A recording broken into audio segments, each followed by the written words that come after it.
Hi student friends, good afternoon to all. I welcome you all in this fluid mechanics practicals. So today we are going to see the practical number 7, that is calibration of broad and sharp crested suppressed weir. This is the title, and aim of this experiment practical is to determine coefficient of discharge of the broad crested suppressed weir. Okay, so write down this title and aim.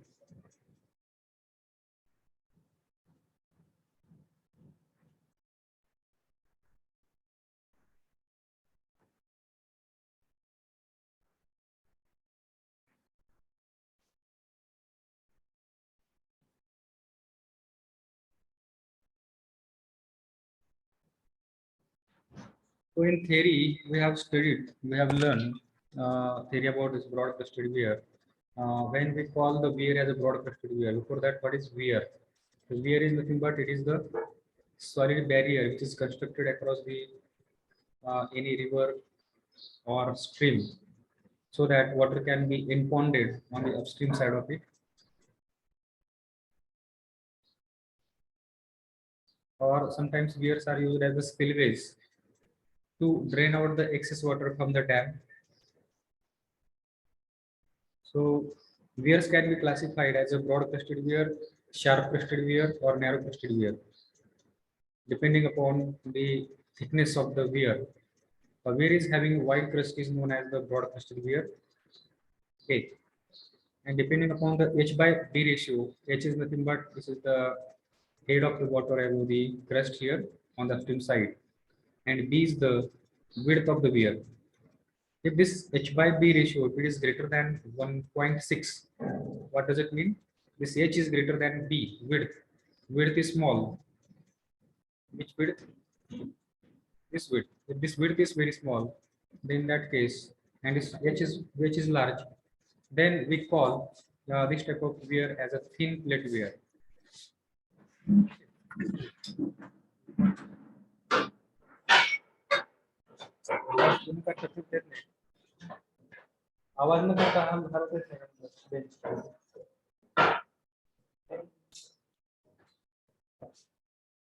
Second, if H by B ratio is greater than 0.4 and less than 1.6, म्हणजे या ठिकाणी H ची value काय झाली आहे, कमी झाली आणि B ची व्हॅल्यू वाढली, त्यामुळे हा रेशो काय झाला 1.6 पेक्षा कमी झाला, म्हणजे H कमी झाला आणि B वाढला, किंवा H तेवढाच राहिला आणि B वाढला त्या केसमध्ये. In that case, we call that type of the crest, that type of the weir as a narrow crested weir. Again, if the B increases, that is this width अजून जर वाढली या ठिकाणी, and if it becomes greater than this depth of water here above the weir, and its ratio will be less than 1 then. If the ratio of this H by B, if it is greater than 0.1 but less than 0.4, then we call that type of weir as a broad crested weir. In the diagram you can see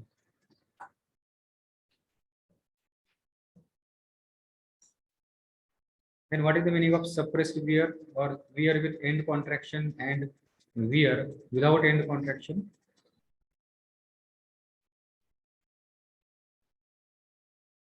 So that should be known. So let us see here. Notches or weirs, it may be classified according to the effect of the sides of the nappe emerging from the notch or weir. Okay. So depending on, we can classify the weir and notch as a weir with end contraction or weir without end contraction. दिसत नाही का?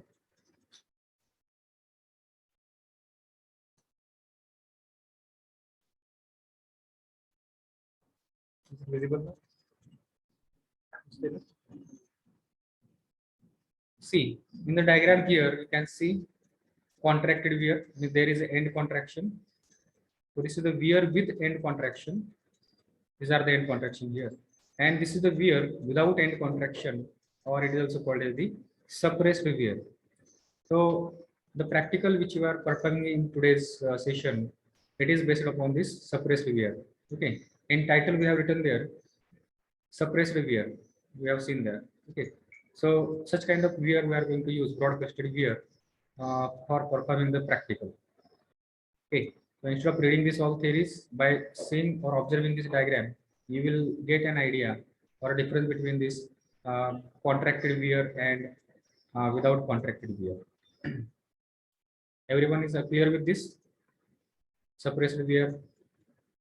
So here, if you see, there is a no contraction, and the whole width of the water that channel, it is flowing with the water above the crust. This is the experimental setup. The same setup we are going to use, that is tilting fluid. In last practical, yesterday we have done the practical on the auger weir. Okay, so we are going to remove that auger weir and replace it with the broad crested weir.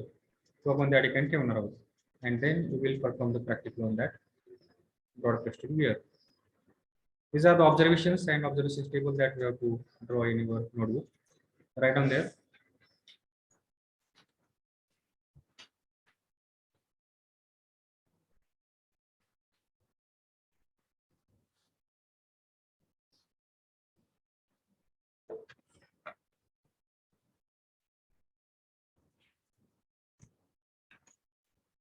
Observations, observation table.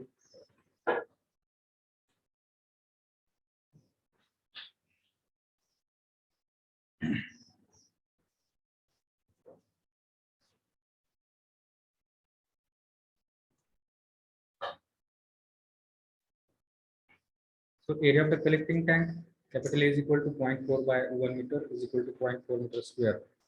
So we have taken this reading in the earlier practical V notch, so that will be same. But here we have not used the width of the weir till date. So we need to find out what is the width of the weir or channel. Channelची width जी आहे आपल्याला या ठिकाणी measure करून लिहावी लागेल. Then next observation, initial reading. So here we can call it as a H1. So let me write it here H1.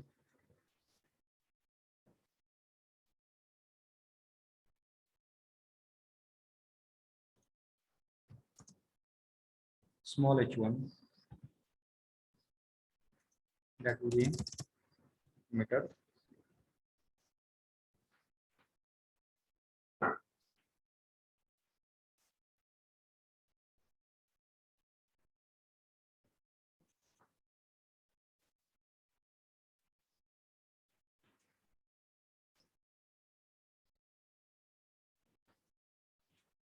Then observation table, screen larger.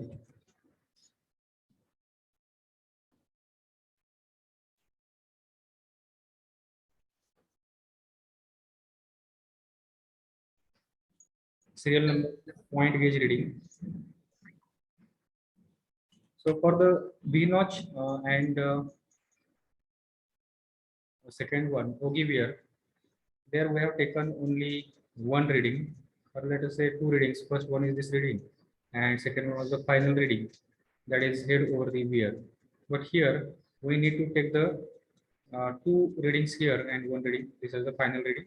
Once we are going to take this only once, and these two readings we have to take for every change in the discharge. Then head of the water over the auger weir. So it's not the auger weir. We have to make it correct here. It is the broad crested weir. Head of the water over the broad crested weir.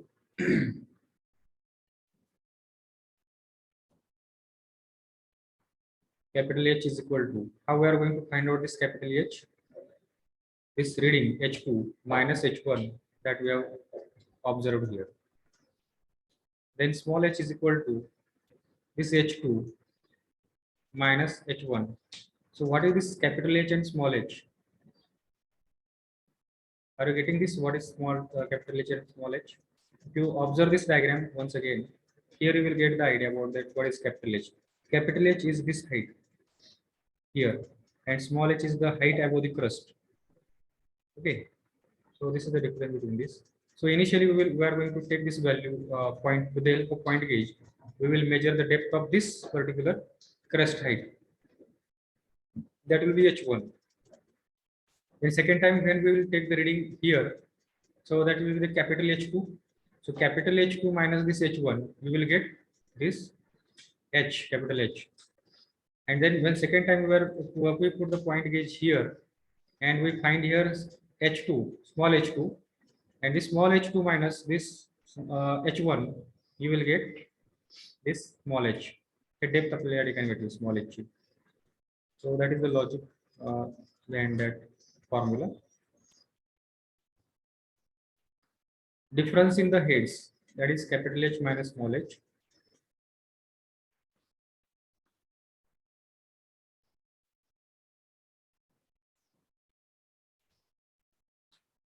Next, rise of water in the tank, delta H is H in meter.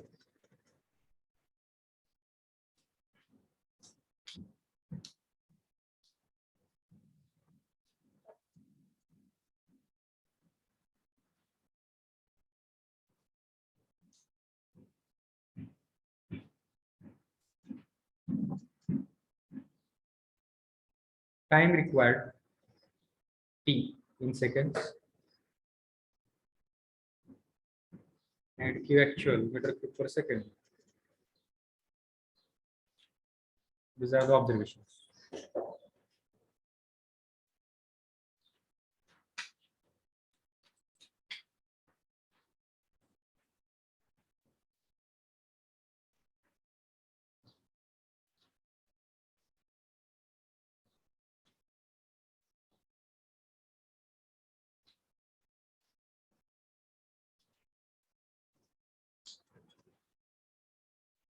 Is it over? Next, calculations. First, Q actual, cross-section area of the collecting tank multiplied by rise of water in the tank divided by time taken. Unit will be meter cube per second. Second, formula for the theoretical discharge. Q theoretical. For the broad crested weir, the formula of theoretical discharge is written as Q theoretical is equal to small h into L into under root of 2z. If under root पूर्ण आहे बरं का, हे फक्त 2z लाच नाहीये तर हे पूर्ण under root आहे. That you keep in mind. Small h L under root of 2z, capital H minus small h, where QTH is nothing but theoretical flow rate. Capital H is equal to upstream head of water over the weir crust. Upstream head of water over the weir crust, and small h is equal to depth of flow over the weir. L is equal to width of the channel.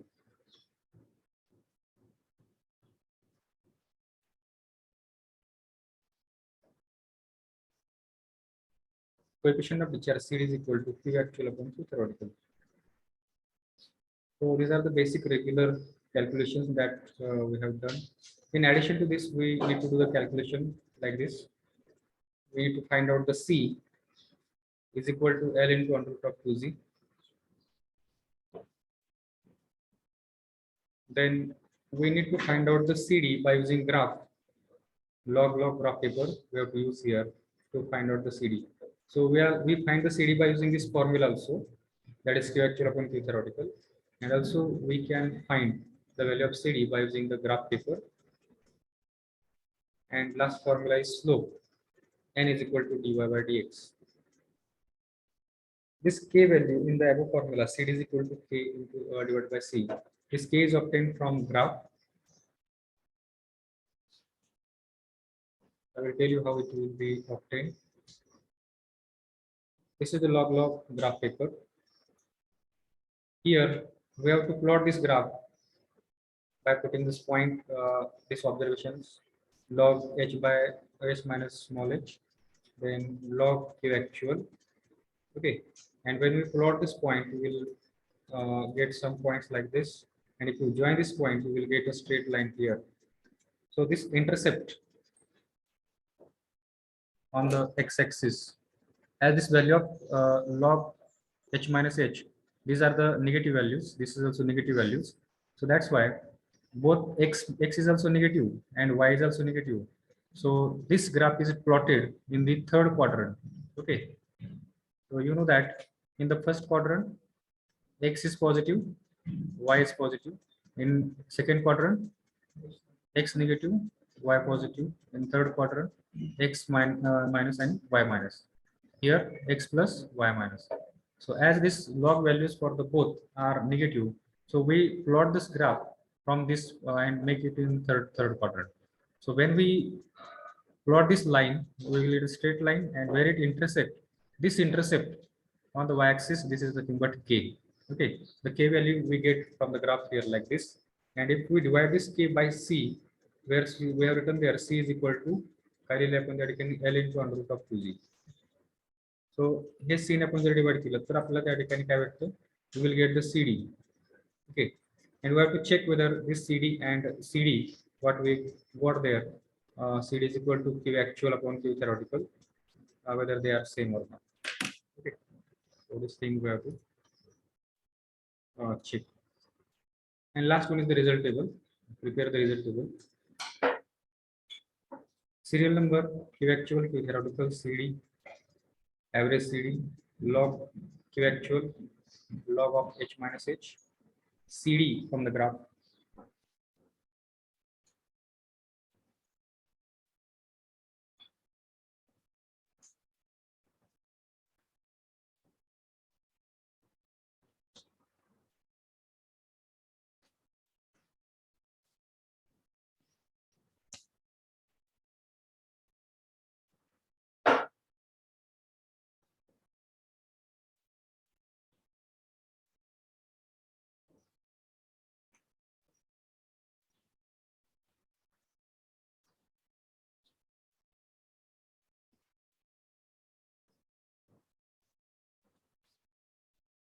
Is it over? Conclusion. The coefficient of discharge of broad crested weir CD is equal to, from the log graph paper, coefficient of discharge CD is equal to, and slope of the line n is equal to.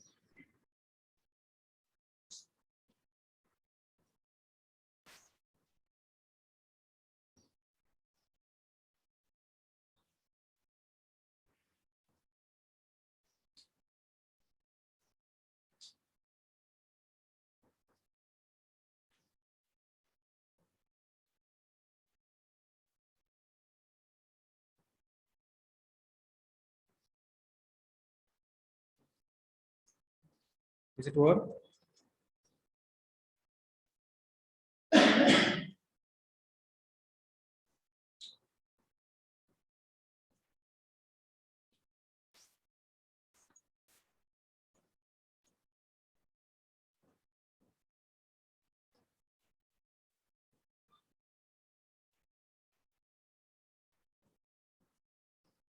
Is it over? So now the explanation is over here. So now we'll go there to perform the practical.